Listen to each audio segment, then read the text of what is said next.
دوستو 2011 کی مردم شماری اور اردو کے تعلق سے جو گفتگو ہم کر رہے ہیں اس کی 5ویں قسط میں آپ سب کا استقبال ہے۔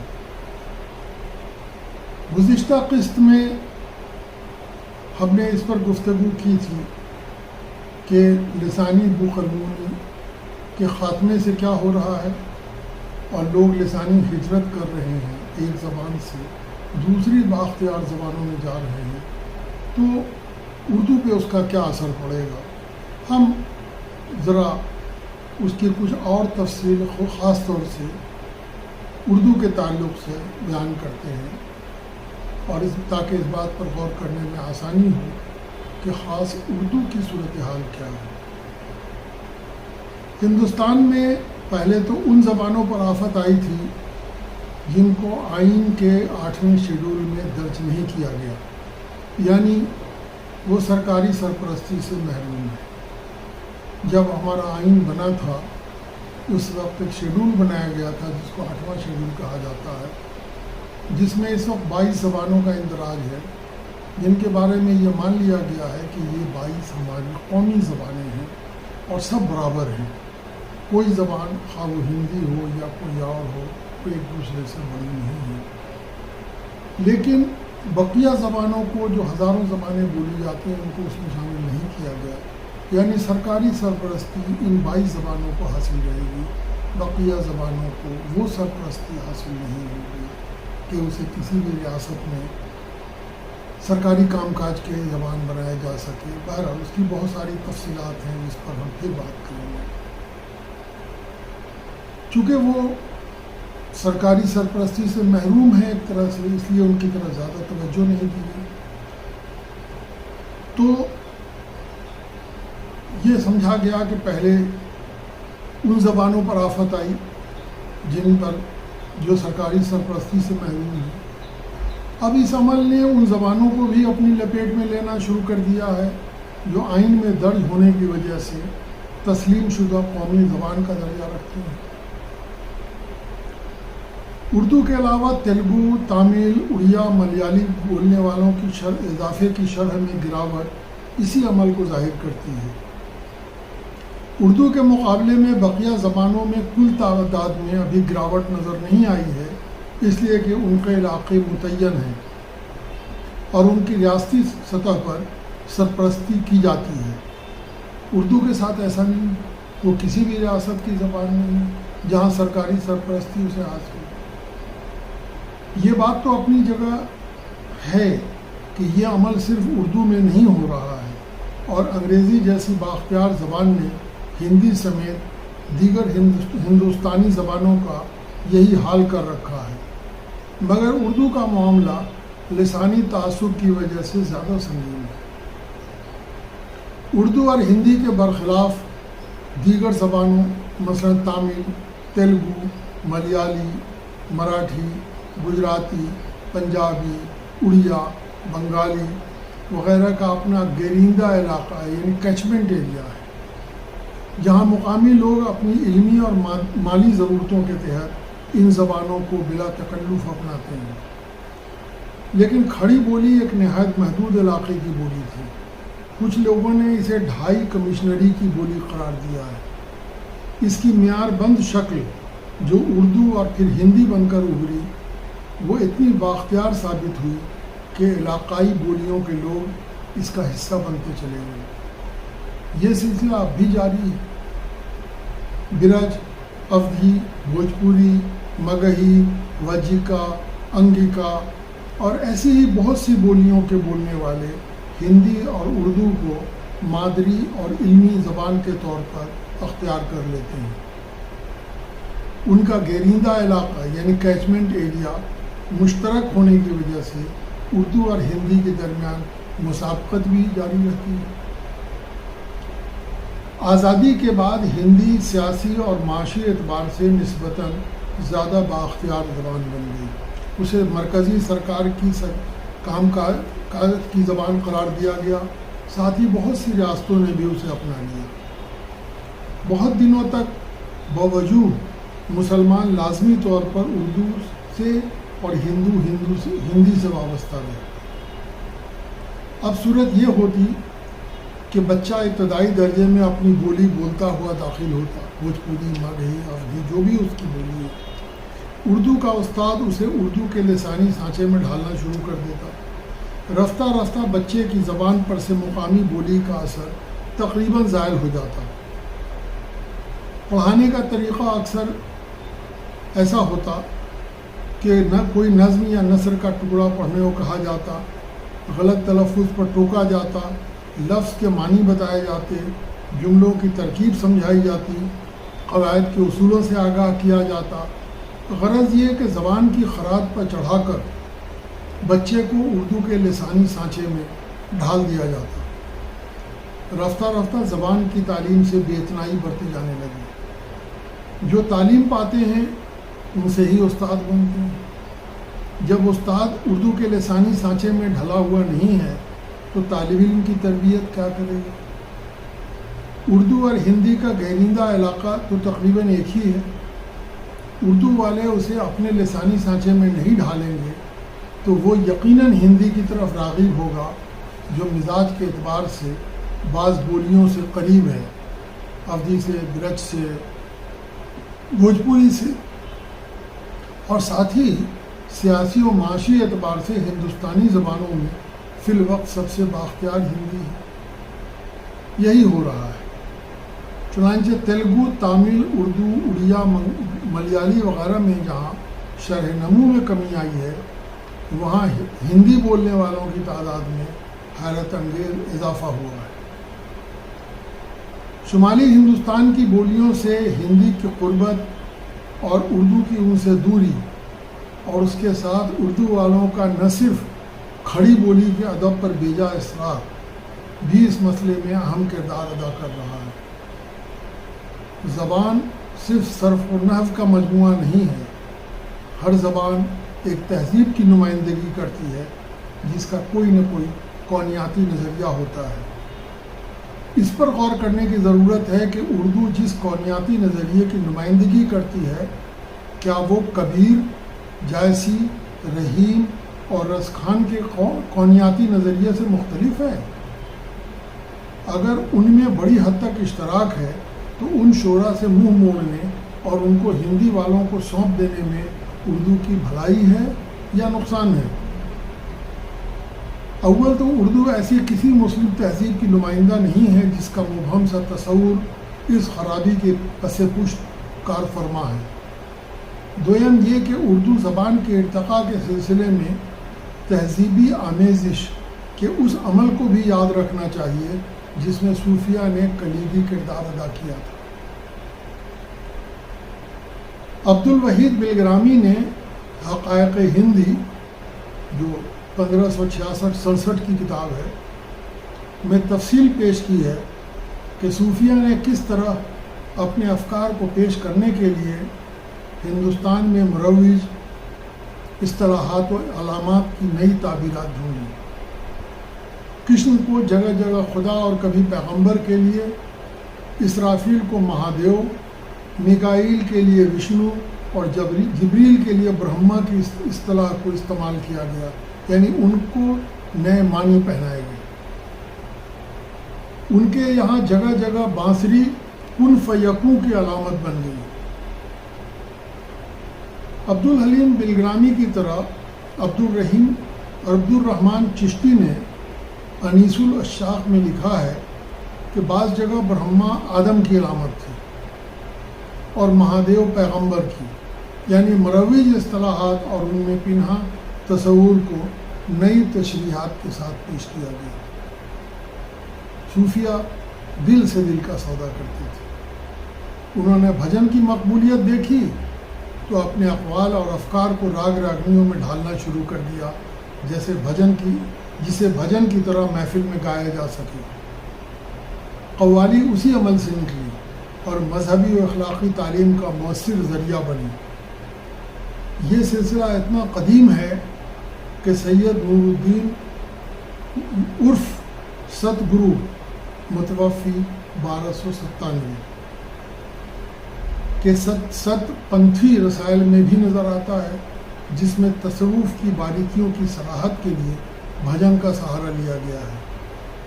یہی چیز عبدالقدوس گنگوہی عرف الک داس، جو 1555 سے 1538 کے درمیان کا زمانہ ہے، 1455 سے 1534 کے درمیان کا زمانہ، یا کبیر جن کی وفات 1518 میں ہوئی، یا گرو نانک جو لگ بھگ 1469 سے 1538 کے درمیان تھے، یا شاہ باجن جن کی وفات 1508 میں ہوئی، قاضی محمود دریائی جن کی وفات 1534 میں ہوئی، شاہ جیو گام دھنی جن کی وفات 1565 میں ہوئی، ان سب کے یہاں یہ کیفیت نظر آتی ہے۔ ان میں مسلمان بھی ہیں اور موحد بھی، مگر سب ایک ڈور میں بندھے ہیں، محبت کی ڈور میں۔ اسی روایت کو دکن میں ابراہیم عادل شاہ عرف جگت گرو، یعنی جن کی وفات 1526 میں ہوئی، نے اپنی کتاب نورس میں آگے بڑھایا۔ میرا جی شمس الشاق، شاہداں اول، برہان الدین جانم، سب نے اپنے اپنے طور پر اس عمل میں حصہ لیا۔ یہ سلسلہ عبداللطیف بھٹائی وفات 1752 تک دراز ہے۔ اس لیے اگر عبدالقادر بیدی اور بعد میں غالب کے یہاں اس کے اثرات نظر آتے ہیں تو کوئی تعجب کی بات نہیں۔ اردو اسی عمل سے برآمد ہوئی، مگر ہم ہیں کہ ان روایتوں سے دامن کشاں ہیں، نظیر اکبر آبادی کو کسی طرح برداشت کر لیتے ہیں۔ اسی عمل کی وجہ سے اردو پنجابی اور سندھی کے درمیان جو فکری اور تہذیبی اشتراک ہے اس پر کبھی غور نہیں کرتی۔ ہم اس پر غور نہیں کرتے ہیں تو زبانوں کے مضبوط لسانی رشتے قائم کرنے میں بھی ناکام ہیں۔ یہ غفلت بھی اردو سے ہندی میں ہونے والی ہجرت میں اپنا کردار ادا کر رہی ہے۔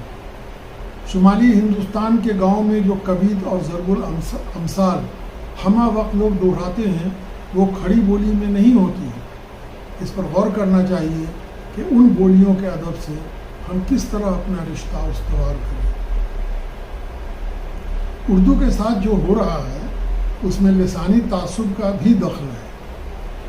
آئین ساز اسمبلی میں جب ابتدائی دنوں میں زبان کا مسئلہ پیش ہوا تو حالات ایسے ہو گئے گویا اب اس تنازع کی وجہ سے آئین سازی کے دیگر معاملات بے رکے رہیں گے۔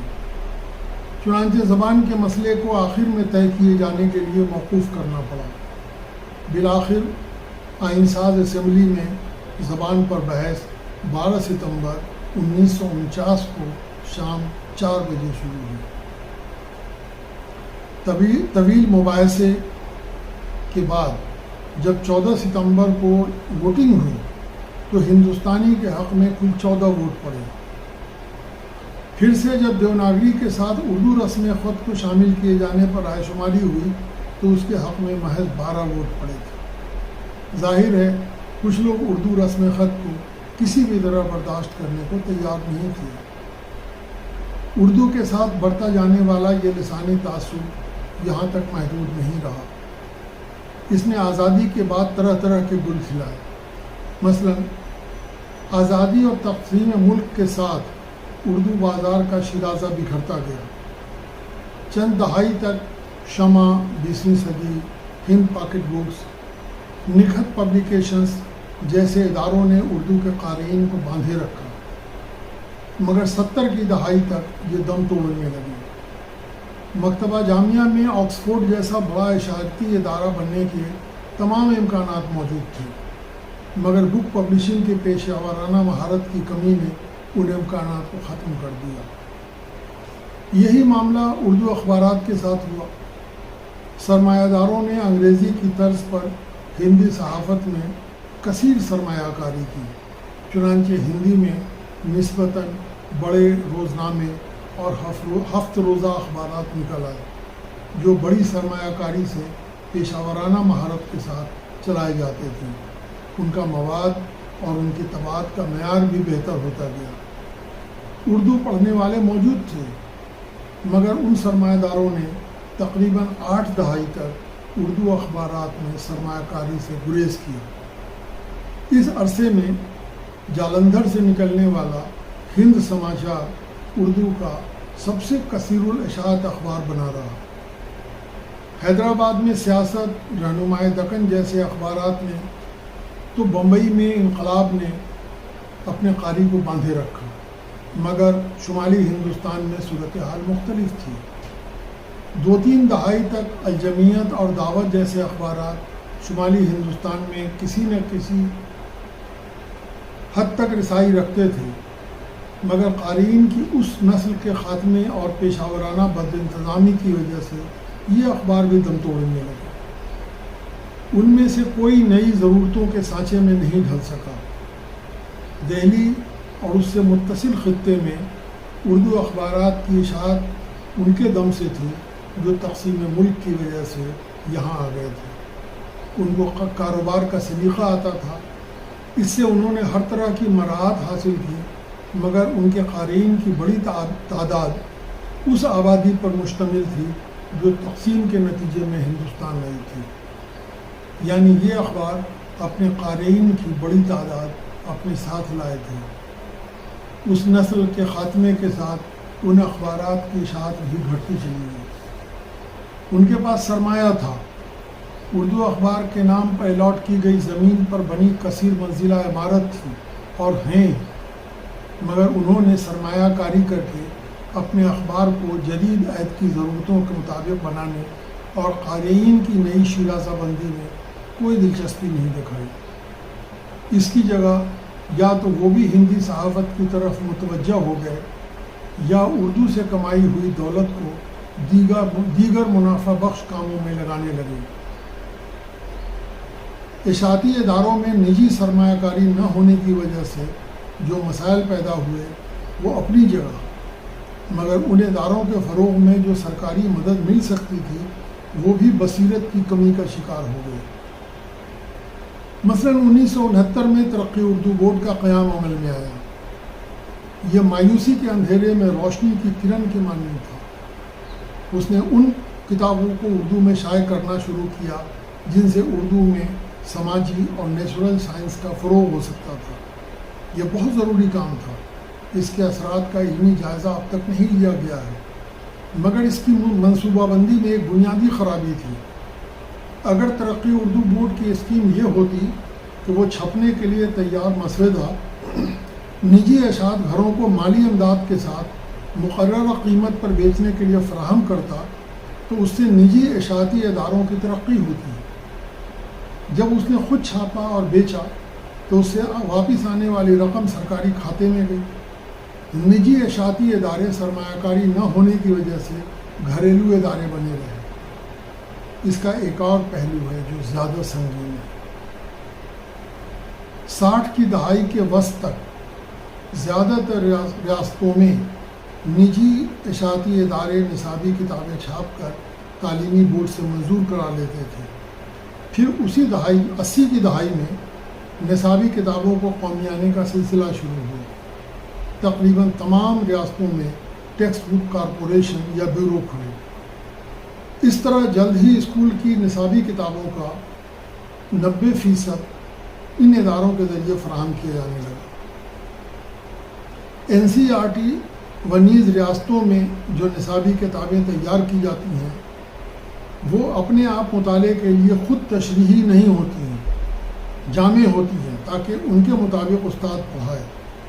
ہندوستان میں تعلیمی معیار ایسا ہے کہ استاد پڑھا نہیں پاتا تو طلبہ نجی اشاعتی اداروں کی ان کتابوں کی طرف رجوع ہوتے ہیں جو اسی مواد کو تشریحی انداز میں پیش کرتی ہے۔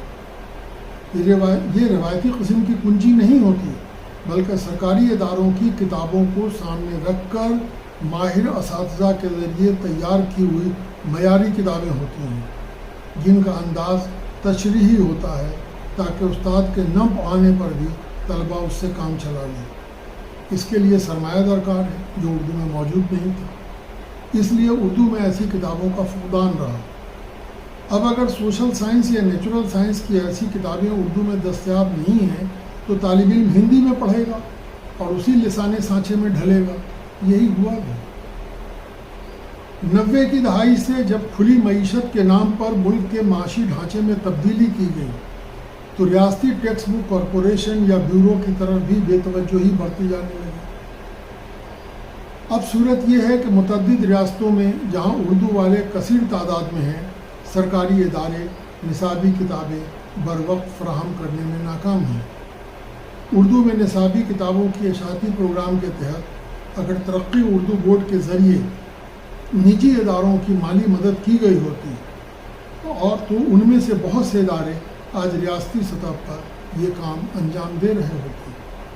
سرکاری کھوٹی پر لٹکنے کا انجام وہی ہوتا ہے جو ہو رہا ہے۔